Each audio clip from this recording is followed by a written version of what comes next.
whether it's natural testosterone or whether it's artificial testosterone. It means that females are not getting fair sport. And I'm a massive supporter of anyone who has gender dysphoria and trying to make them as comfortable as possible and as accepting. But you cannot change the biological sex that a human being is. It's really important that we're offering the equal opportunities to 50% of the world who happen to be biologically female.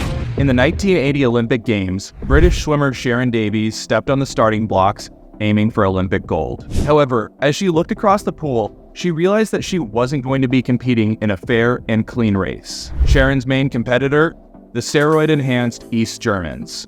After taking silver in the Olympic final, Sharron knew that she was cheated out of a gold medal and made it her mission to advocate for fair play. Sharron's fight for fair play has taken a recent turn to save women's sports, as many transgender athletes enter women's sports and shake up the playing field. And without further ado, join me for my conversation with Olympic silver medalist and women's sports activist, Sharron Davies. Thanks so much for being here, Sharron. For all those watching who haven't read your book or heard about your success in the pool, I'd love if you could start off our conversation today just sharing a little bit more about your career in and out of the water. I'm a British Olympic swimmer. I did my first Olympic Games when I was 13, which was a very long time ago. And then I won a silver medal in Moscow. I had a few years out and came back and competed in 92. And I'm still poolside for the BBC, so I've now done 12 consecutive Olympic Games. But since retiring, I also work in all sorts of other television programs in the UK. I was a British gladiator, which you all know from US American Gladiators. We had a big show over here called Gladiators, so I was one of those. I did breakfast television, books on pregnancy and fitness. I have a fitness website, so all sorts of different things really, kind of in the world of sport and the media. But mostly I'm still attached to my sport swimming and still passionate about swimming and, the opportunities for everyone to do it. But of course, the biggest opportunity for fair sport, because my generation was very affected by the East Germans. And so most of my career, I was racing East Germans, which were my nemesis really. And so where I draw the comparisons, and one of the reasons why I'm quite outspoken on the trans debate is because obviously it's a very different process, but the result is the same. Whether it's natural testosterone or whether it's artificial testosterone, it means that females are not getting fair sport. So I just believe that we should all have the access to sport, but it first and foremost should be fair.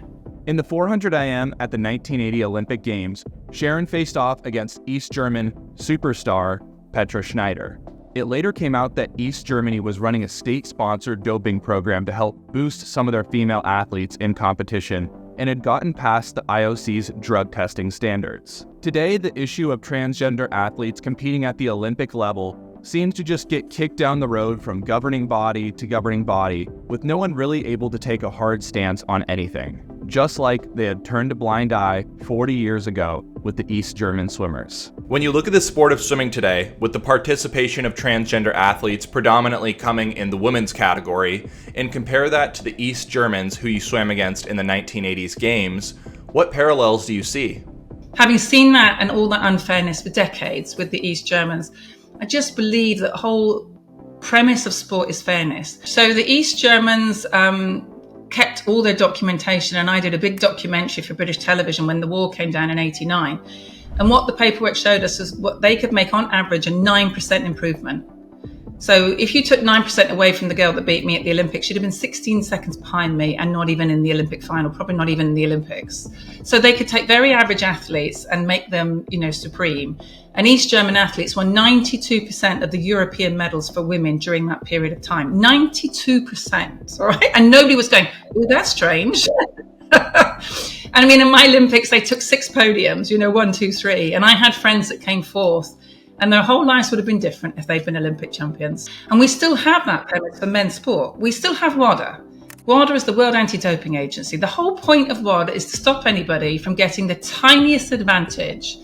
When we look at someone like Lance Armstrong, and Lance's advantage would have been quite tiny. It was still enough to make him supreme and to win things, but it still would have been very marginal. It would have been 1 or 2%. And yet women are supposed to move over for 30% in something like weightlifting. And no one ever turned around to the men and went, oh, be kind to Lance. It's only a little advantage. It doesn't matter. No one would dream of saying that to men in sport.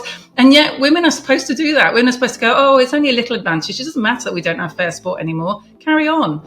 And that's just ridiculous. There's got to be a better solution. And I think the open category is probably the only sensible way forward.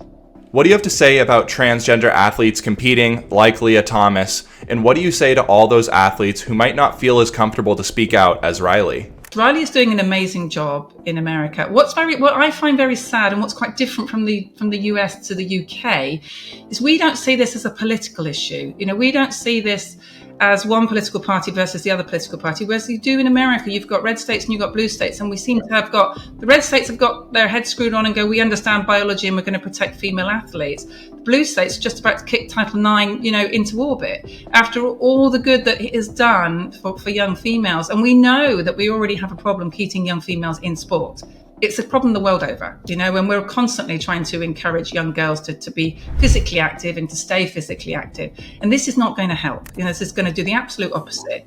And in lots of cases, parents will self-exclude. Girls will self-exclude if they think they don't stand a chance. We found here in the UK, certainly in contact sports initially, when dads and mums were turning up at a game and they realised there was a male on the opposition, they would stop their daughters going on the field, because they realised that their increased rate of injury was quite considerable. So they just weren't prepared to take that risk.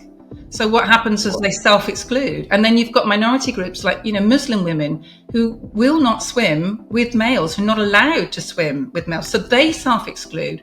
So for the sake of, one minority group, every other group is made to suffer. And that's not the answer. The answer is to find a better solution. In 2022, the sport of swimming came onto national headlines as swimmer Leah Thomas of the University of Pennsylvania transitioned from the men's swim team onto the women's swim team. That year, Thomas went on to win an NCAA championship in the 500-yard freestyle, beating multiple U.S. Olympians in the process. Davies and other activists like Riley Gaines, who tied with Thomas in the 200-yard freestyle, knew they couldn't stay silent anymore. Sharron, you've been a massive advocate for women's sports, and in June of 2022, FINA, now World Aquatics, announced that they were banning transgender athletes, including Leah Thomas, from competing and would create an open category for transgender athletes to participate in. Do you believe this is the proper solution, and what is your ideal outcome for women's sports moving forward? Leah Thomas is not banned from swimming. Leah Thomas is banned from a category Leah Thomas doesn't qualify for. I'm banned from swimming in the under 12s because I'm not under 12. We have heavyweight boxers that are banned from the bantamweight category. We have numerous categories in the Paralympics to create fair opportunity across society. That is the whole point of categories. Nobody is banned. You're just banned from a category you don't qualify for. So, and if you're not good enough, then you're not good enough. And as we know, Leah Thomas's best performance pre-transition was, something like 465th in their best event, which was a distance freestyler. Miraculously, overnight, they become a sprinter. And they beat 3 Olympic silver medalists from America. How amazing. And we know as swimmers and elite athletes that that's absolute garbage. We know from looking at the splits that Leah did, when she was holding back and when she wasn't holding back. So it's rubbish. It's utter rubbish. You've taken a very mediocre male athlete and turned them into elite female athlete because, sadly, something like the women's 100 on the track, there's 5,000 under 14-year-old boys that can run faster. Purely and utterly because of biology. Not because they're better, but because of biology. Understanding gender dysphoria and having great empathy is one thing. Turning around and saying that a whole sex has to give up their opportunities is another altogether. I think World Aquatics have done a very good job. They had a very open and transparent conference, policy, conversation. They polled their athletes, which has been really difficult to get governing bodies to do that. Recently in this country, rowing has protected the female athlete here in the UK. They polled all their members and 80% of their members said they wanted fair sport. So whenever we poll, we get the result back across political divides that says we want to protect female sport. So this is not a popular thing for politicians to do. And I sometimes don't understand why we are where we are. It's been past a little while. Obviously, in 2022, they, protected the female category. And just recently, they've come out and said, right, this is what the open category is going to be. And if Leah Thomas wants to compete, Leah is very welcome to come and be in the open category. So, and the truth of it is that Leah's not good enough to qualify in the open category. So we will not see Leah in Paris, but Leah's very welcome to try, like everybody else, if they want to. Yeah. We shouldn't have to have Leah Thomases, and we shouldn't have to have accidents for people to be able to use the science and use common sense. And that's what's been so disturbing, is how quickly women's sport was just kicked in the teeth after all the advantages it has made. For those of you who want to learn more about Sharron and her journey, check out her new book, Unfair Play: The Battle to Save Women's Sports. While I've spoken on the topic of transgender athletes competing in women's sports many times with activists such as Riley Gaines, Sharron's story from another generation of swimming really shows that women's sports have always been a battleground and that the fight isn't over. If you'd like to see my full exclusive interview with Sharron Davies, make sure to become a member of the channel to get access to exclusive content. And make sure to join me next week as I speak with one of Leah Thomas's former teammates who talks about the impact that it had on her swimming career. Make sure to like this video and subscribe to the channel so you stay tuned for next week's video. And without further ado, I'll see you all next week.